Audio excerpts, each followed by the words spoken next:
প্রিয় শিক্ষার্থী, আশা করি তোমরা ভালো আছো। আজকে আমি তোমাদের নতুন একটা বিষয় মৌলিক সংখ্যা সেটা নিয়ে একটু আলোচনা করব। একটু তোমরা মনোযোগ দিয়ে আমার ক্লাসটা দেখবা। আমি এখানে একটা শ্লোক লিখছি, সাথে একটা বীজগণিতিক রাশি দেখছি। এই দুইটার মাধ্যমে 1 থেকে 100-র মধ্যে কতগুলা মৌলিক সংখ্যা আছে এবং এবং সেই সংখ্যাগুলো কোন দশকে কয়টি এবং কি কি সংখ্যা সেটা নির্ণয় করব। শুরুতেই মৌলিক সংখ্যা সম্বন্ধে একটু তোমাদের না বললেই যেটা না হয় সেটা হলো, মৌলিক সংখ্যা হলো ওই সংখ্যা যাদের এক এবং ওই সংখ্যা ব্যতীত অন্য কোনো গুণনীয়ক থাকে না। ইংরেজি প্রতিশব্দ হলো প্রাইম নাম্বার। এখন দেখো, আমার শ্লোকটা হলো, চাচার বাবা দাদা তাদের দিল 321 গাধা, আর সাথে বীজগণিতিক রাশিটা 6n ± 1। এখন চাচার বাবা দাদা দেখো, চাচার ভিতর চতে 4 চতে 4, একইভাবে ধতে 2, দাদার ধতে 2, আর তাদের ভিতর ততে 3 ধতে 2, দিলতে ধতে 2, আর 321 এই সংখ্যাগুলো। এই সংখ্যাগুলোতে বোঝা যাচ্ছে হলো যে 1 থেকে 100-র মধ্যে কতগুলো মৌলিক সংখ্যা আছে তা আমরা এটাতে নির্ণয় করি। তোমরা যদি একটু যোগ করে দেখো, এই সংখ্যাগুলা 4 4 8, 8 4 12, 15 17, তারপরে 19 22 24 25। মানে এতে আমরা বুঝতে পারি যে 1 থেকে 100-র মধ্যে 25টি মৌলিক সংখ্যা আছে। এখন এই মৌলিক সংখ্যা আমরা এই যে শ্লোকটা, এই শ্লোকের মাধ্যমে, যেমন প্রথম চ, এই চতে আমরা ধরে নিব যে প্রথম দশকে 4টি। আমি তোমাদের সুবিধার্থে এখানে লিখে দিছি, যেমন 1 থেকে 10-এর ভিতর 4, 11 থেকে 20-এর মধ্যে 4, এবং 21 থেকে 30-এর মধ্যে 2, ক্রমান্বয়ে 91 থেকে 100-র মধ্যে মোট একটি। এখন আমি যদি মোট যোগ করি, সেখানে 25টি মৌলিক সংখ্যা। এখন তোমাদের আরেকটা কথা বলে রাখি, যেটা এই বর্তমান সময়ে সবচেয়ে বেশি ব্যবহৃত হয়, সেটা হলো মোবাইল নাম্বার। মোবাইল নাম্বার আমরা অনেকে মনে করতে পারি। সেই হিসাবে যদি তোমরা 4422232231 এই নাম্বারটা মনে করো, তাহলে সহজেই 1 থেকে 100-র মধ্যে কতগুলো মৌলিক সংখ্যা আছে সেটা নির্ণয় করতে পারবা, জানতে পারবা। এখন এই যে আমরা তো এই শ্লোকের মাধ্যমে কোন দশকে কতগুলো মৌলিক সংখ্যা আছে সেটা বের করছি। এখন এক একটা দশকের কোন কোন সংখ্যা মৌলিক সংখ্যা সেটা আমরা এই বীজগণিতীয় রাশির মাধ্যমে প্রকাশ করব। সেই বীজগণিতীয় রাশিটা হলো 6n ± 1।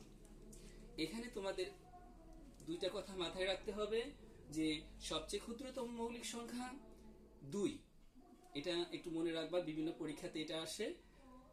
সেটা এই বীজগণিতের রাশির মাধ্যমে প্রমাণ করা যায় না। একইভাবে 3ও 6n ± 1 এর মাধ্যমে আমরা কি করতে পারি না, প্রমাণ করতে পারি না। আর অন্যান্য যে সংখ্যাগুলো আছে সেগুলা এই 6n ± 1 এর মাধ্যমে প্রমাণ করা যায়।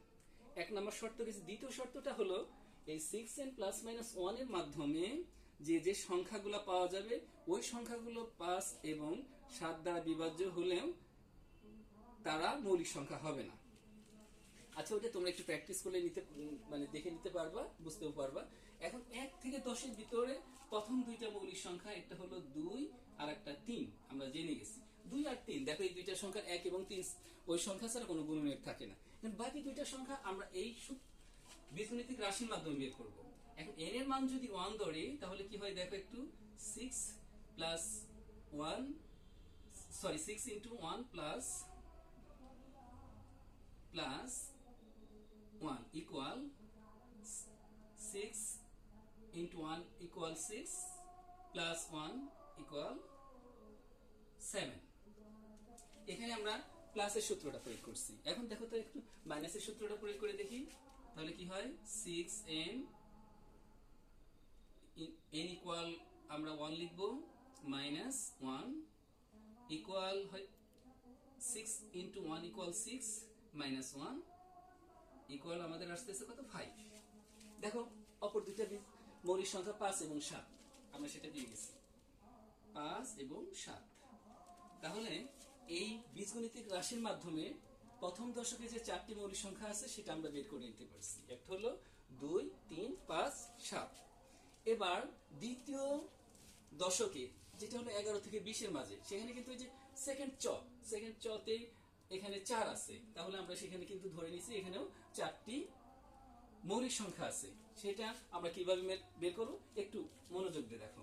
এবার n এর মান যদি আমরা 2 ধরি তাহলে কি আসে 6 ইনটু 2।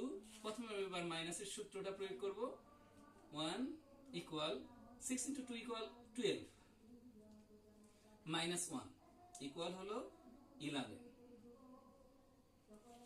একইভাবে প্লাসের সূত্রটা যদি আমরা দেখি 6 into 2 plus 1 equal 12 plus 1 equal 13। তাহলে এখানে দুইটা মৌলিক সংখ্যা আমরা পেয়ে গেলাম যখন n এর মানটা 2 ধরছি। একটা হলো 11 আর একটা হলো 13। আমাদের কিন্তু এই চাচার বাবা দাদা তাদের দিল 321 গাধা, সেই শ্লোক অনুসারে দ্বিতীয় দশকে 4টা মৌলিক সংখ্যা আছে।